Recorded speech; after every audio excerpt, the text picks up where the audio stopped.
Handa naman daw si Senador Juan Ponce Enrile na patunayang walang katotohanan ng mga paratang laban sa kanya kaugnay ng pork barrel scam.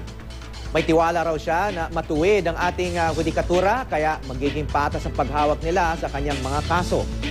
Handa raw siyang depensahan ang sarili hanggang sa kanyang huling hininga at patunayang hindi siya nagnakaw sa kaban ng bayan.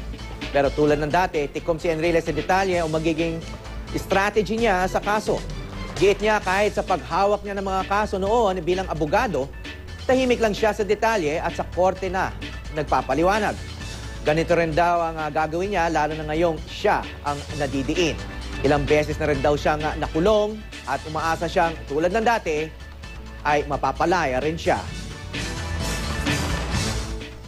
Wala akong sakit ng loob o galit sa maski sino man na nagsampa sa akin ng ganitong mga paratang sapagkat alam ko na mapapatunayan ko sa bandang huli na yung pala ay hindi totoo. Asahan ninyo na habang meron akong hininga, may lakas at meron pang sapat na pag-iisip ay ipaglalaban ko ang aking alam na katotohanan para sa ganoon ay maliwanagan ang kaisipan ng sambayanang Pilipino.